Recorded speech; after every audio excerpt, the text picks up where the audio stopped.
So you want to monetize a YouTube channel in 2025? Well, these next few minutes could be the difference between hobby and career. Or you could ignore all of this advice and spend the next 3 years posting shorts about your cat.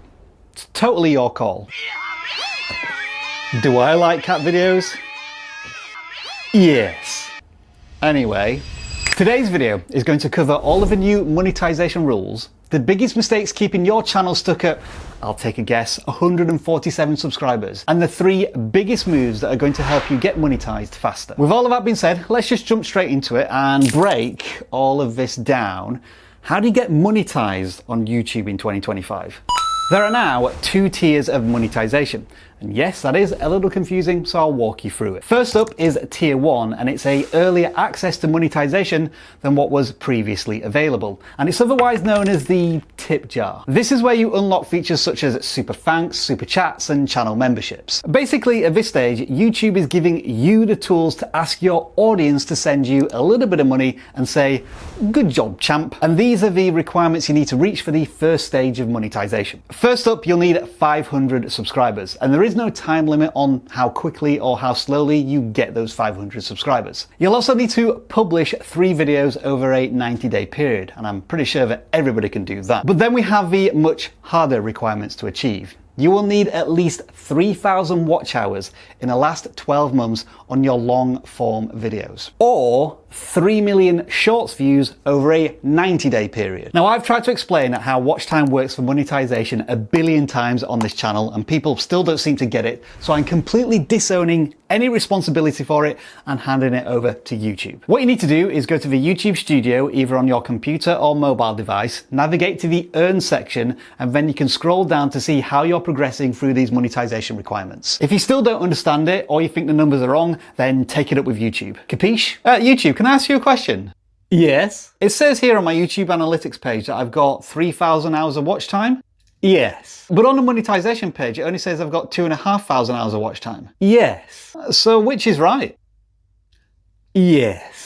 And I think this is the perfect spot to do a little bit of caring and sharing. So I want you to post a comment on how many subscribers and watch hours or views you have on your journey towards monetization. And then I want you to reply to at least one other comment and say, keep creating, you've got this. Now, in terms of how much you make from all of these super chats, super thanks, and channel memberships, that is likely to be a challenge. That's mainly because your audience, relatively speaking at this stage, is still quite small. And persuading people to part with money to financially support you will be tough because you haven't established this trust and loyalty yet. So don't quit your 9-to-5 job just yet. I don't expect you'll be earning that much, but who knows, maybe you are an infinitely better business person than I am. Next up is tier 2, and this is what everybody considers the real deal of making money on YouTube. Passively anyway. We're talking about YouTube Premium and ad revenue, where every single view could result in you earning a few cents. And the best thing is you simply flick a switch and YouTube takes care of the rest, along with 45% of the revenue. Anyway, you will need 1,000 subscribers, again no time limit on that, and then either 4,000 public watch hours over the past year, or 10 million shorts views in the past 90 days. Wait, what? Did you just say 10 million shorts views? Yes. Yes, I did. In 3 months. Well, more accurately, it's 90 days. Do you not think that's a little unrealistic? Yes. So how do you pick your path? Which is easier, long form content or YouTube shorts? If you're good at creating curiosity, building tension, raising stakes, having deep and meaningful conversations with your audience, then long form is probably the way to go. However, if you are fast, funny, and really good at grabbing somebody's attention in 2 seconds or less, and you hate making thumbnails, and shorts might be where you want to go. But can creators do both? Yes, you can. And it's incredibly easy to get into the YouTube Partner Program, as there are already 3 million creators who are earning money from videos on YouTube. Well, it is a little tougher than what he says because they are very different creative disciplines. But no matter which path you take, there is one key thing to focus on. Make content people actually want to watch, and a lot of it. And then make even more of it. There are a few more bits of admin beyond general requirements, such as no community guideline strikes, setting up two-step verification on your channel, and creating an AdSense account. But these are all things you achieve simply by following YouTube's rules, or can be done in 5 minutes. Alright then, now we get to the part nobody likes to admit. Why you're stuck. And no, it's not because the algorithm is broken or YouTube is unfair. Isn't that right? Yes, we would never do such a thing.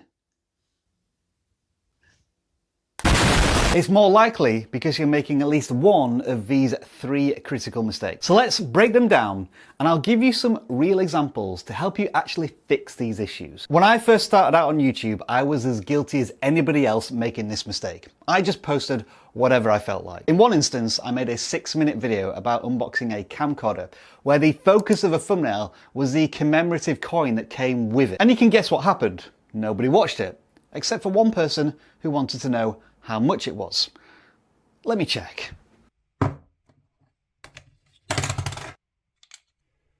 Yeah, it's still worth £5. Let me tell you why that happens. We're too emotionally attached to our own ideas. We blindly assume that if I care, then everybody else will care as well. But YouTube doesn't work that way. It serves the audience first. It cares about what viewers want. And viewers care about what helps them, what entertains them, what inspires them, what motivates them. And it's what the creator's usually been talking about for the last 100 videos or so. I mean, sure, maybe there are some people, a small number of people, who are interested in that camcorder and that coin. But should I get upset when the video gets only 244 views over 12 years? No. So what's the fix? Well, you find where your passion overlaps with audience demand. Use search tools from vidIQ. Have a look at the trending topics. Dig it into the comments of the big channels and what they're talking about. Hunt for patterns. And try to avoid going for that one really big idea. Instead, be specific so you can relate to a very targeted audience. For example, instead of an idea and a title which is along the lines of why I love journaling, try this. When you're more intentional, you can turn videos into series, not just one-offs, and that way you can easily attract new viewers who share the same interests each time, even though it's technically the same topic. The big takeaway is this. It isn't about abandoning your passions. It's more about reframing them for the benefit of the viewer. Ask yourself these fundamental questions every time you start to plan a video. Why would somebody click this? What's in it for them? Am I making this because I want to express myself, or because I want to help, inspire, or entertain someone else? And once you are able to flip that reframing switch, you go from a hobbyist shouting into a void to a creator building an audience. But there is another concept that we can too easily misunderstand. What do you think if I give you the advice to post consistently? You probably take it literally and assume that uploading 30 videos in 30 days is the way forward. Well, if you do that, this is how that roller coaster is probably gonna unfold. Hey guys, welcome to my channel. Don't forget to subscribe. This is day 1 of my ultra amazing super blog. Let's do this. Like, smash, go! Hey guys, welcome back to my channel. It is day 7 of this super amazing blog. Don't forget to subscribe. I'm gonna show you today how I toast my brioche buns. Let's do this. Make sure to like the video. Hey guys, welcome back to my channel. It's day 30. Still nobody has subscribed yet, and I've run out of things to say, so here's my dog, Jasper, who's so bored by me that he's basically licking himself. Like the video, maybe? Guess what happens?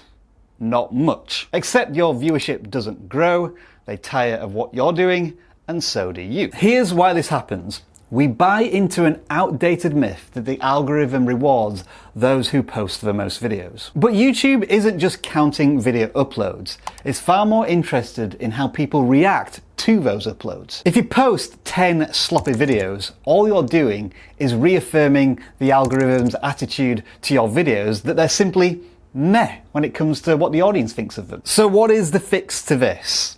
Shift from more videos to better videos. Now I do need to clarify this statement because I'm a big supporter of making a ton of videos when a creator first starts out on YouTube to learn fast. In my opinion, nothing beats experience. But there does come a point where you need to create a little less and think a little more about the types of videos you're making. And I think this is pretty much the exact inflection point.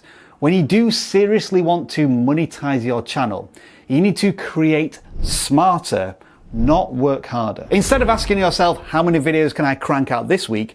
Ask yourself, how can I make the next video a little better than my previous video? In reality, that could mean one solid video upload every week instead of two which you rush it. It gives you a chance to focus on certain aspects of your content, be it thumbnail design, scripting, talking in front of camera, and try and improve those techniques and double down on the content that's actually working on your channel. So what you're saying is I should make more consistent content?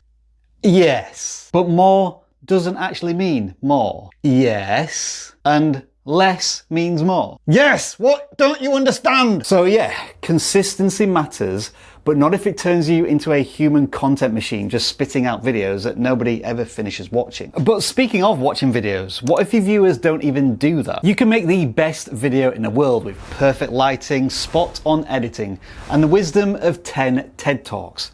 But if nobody clicks on it, it's invisible. And if they do click on it, but leave after 20 seconds, if it's not a YouTube short, that's even worse. So how would you know this is happening? Well, you need to base your evidence off of real data. And where can you get that data? The YouTube Studio. By now in your YouTube journey, you've probably heard of these two terms already. CTR, or click-through rate, tells YouTube, all right, people are interested. And then watch time and average view duration tells YouTube, yeah, they're sticking around too. This must be good. So if both are high, yeah, let's recommend this more. And both are low, nope. So how do you end up losing points in this area? Well, there are a bunch of fails that affect click-through rate and watch time. Let's say you title your video, Packing Tips for Travel. But now let's change it to 10 packing mistakes that ruined my trip. Ooh. Now, let's say the video title is How I Saved $1,000 Traveling, but the hook of the video goes along the lines of this. Hey guys, welcome back to my amazing super travel blog. I'm still waiting for my first subscriber, but I've just been on the most amazing adventure, going to Disney World for just $500, all the parks, all the rides. What a budget. Can't wait to tell you about it. But first, a little bit of a life update. This ain't it, Chief? Or how about this one? Your thumbnail screams, I quit my job. But in actuality, the video is about you thinking about quitting your job because you hate your boss and you wish you had financial freedom. In that instance, people will feel clickbaited, tricked. They'll bounce and YouTube learns, yeah, this is just annoying viewers. I'm not going to send anyone else to this video. The bottom line is, it's not just about getting views. It's getting views that stick. And if you are still here, which obviously you are, 30 minutes into the video, then I've accomplished my mission of educating, inspiring, and maybe entertaining you. But anyway, now that we've covered all of the big, important mistakes, it's time to get to the good stuff.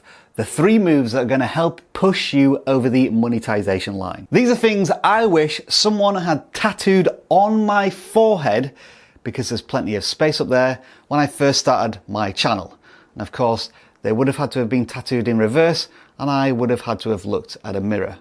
This is getting complicated, isn't it? Anyway, random uploads do not get you monetized, but repeatable formats do. This is where we start looking for evidence. Proof of successful concepts. So look at your last 10 videos on your channel. Which ones got even a small spark of traction? And if you don't have enough content yet, then study the 3 channels in your niche that inspire you. What are you seeing that works well? Tutorials, challenge videos, reactions, opinions, listicles. Where you find success, be it on your own channel or others, double down. What you want to do is make it your content pattern. And why is that? You know what? This is good content and it's predictable. I know that if I show this to viewers who've watched content on this channel before, they're likely to watch this new stuff. A viewer basically wants to know, if I subscribe to a channel, am I going to be served up more of what I like? So let's say your 5-minute craft reviews got 2 times the views you normally get. Don't wait, turn that into a series. Make a 5-minute craft reviews kitchen edition. Make a 5-minute craft reviews disaster edition. What you want to do is own that lane on YouTube. And all of this naturally leads into the second strategy. You don't just need one good video, you need a domino effect. If someone watches one of your videos, what's pulling them into the next? You want to give the viewer options and reasons to stay on your channel as long as possible. So how do you do that? Well, the most natural way is the end screen. If the viewer has reached the end of one of your videos, the chances are you satisfied them and they're willing to watch more. So give the viewer a very clear, a very intentional and single reason to watch another video that you're going to point towards. Engaged viewers often delve into the comments too, and you have the power to pin a comment at the very top of this conversation. So again, this gives you an opportunity to provide a link to another video that you think they will enjoy watching. And you can organize videos into a playlist, but one of these super hacks is to take all of these videos and stitch them into one mega video. So instead of a playlist of 6 videos where there is friction moving from one video to the next, you bundle all of those videos together and they just flow naturally one into the next. This is a fantastic way to introduce new viewers to your channel because you give them a ton of content and a ton of value all at the same time. The longer people stay on your channel and on your content,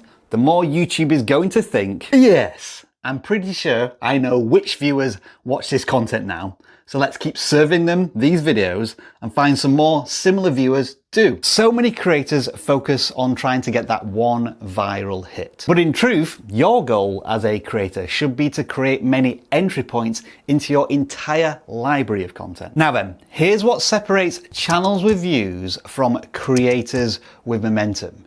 It's not just about posting videos, it's about building a community. When most creators here engage with your audience, they just think, yeah, I'll heart a few comments and then I'll get back to my editing. But here's the deal. The fastest growing creators, especially the small ones when they adopt this philosophy, is treating their audience as people and not simply numbers in the YouTube studio. And why does this matter?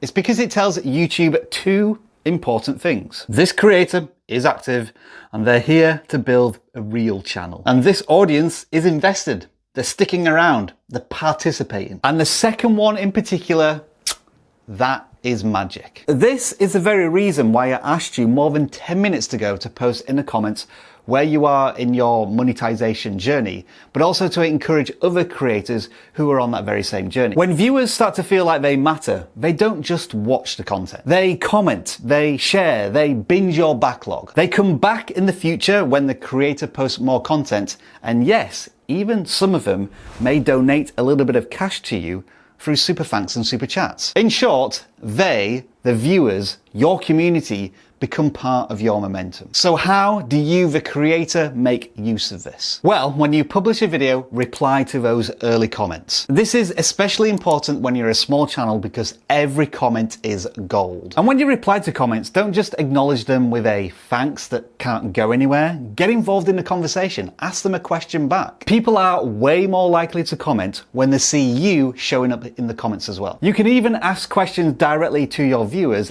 in your videos. I suggest doing this in the first minute or two and make the question relatively easy to answer, but also open-ended so that you get a unique response from each viewer. I promise you, this call to action is infinitely more valuable than asking your viewers to simply like and subscribe. With a question, you're giving the viewer a reason to engage with the content. When you invite conversation, you get better signals from YouTube and you get an understanding of your audience and what to make next. I cannot stress this enough.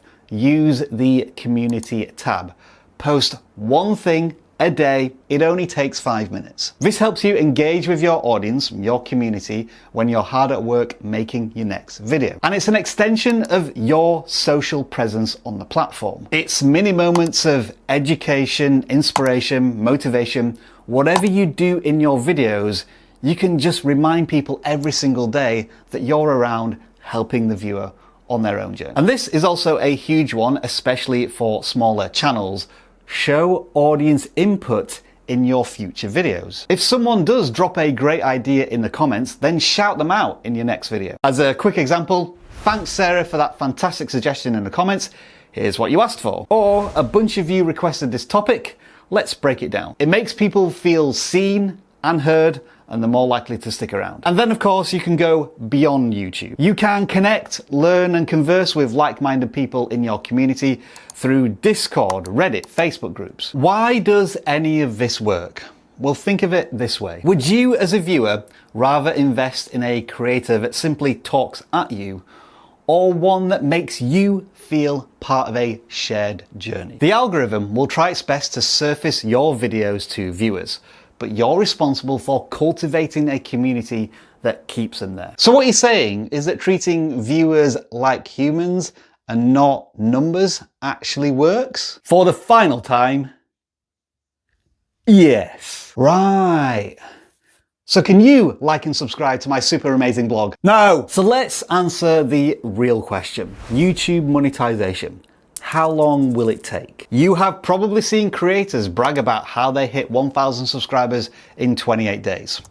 Cool. YouTube is so big and so diverse, and so many people are starting channels every single day that some of them will hit the jackpot on their first uploads. But for most of us, it's a slow and deliberate climb. And that's okay as well. For you, it might take 30 days, but it also might take 300 days and 1,000 coffees and an existential crisis. None of this means that you're failing. It means that you're learning, training, working hard. Every upload is a rep. Every comment is feedback, and every click is progress. The only real way you lose on YouTube and never get monetized is if you quit. And here's the good news. If you are genuinely committed to improving with every video and thinking about the videos people want to watch, you will grow. I guarantee it. But here's the thing. I know exactly what you're thinking right now. You've ignored everything I've just said over the last 30 seconds, and you're fixated on the channels I say can get monetized in less than a month. So here is your clear, intentional call to action. If you want to get your channel monetized as fast as possible, watch this right now.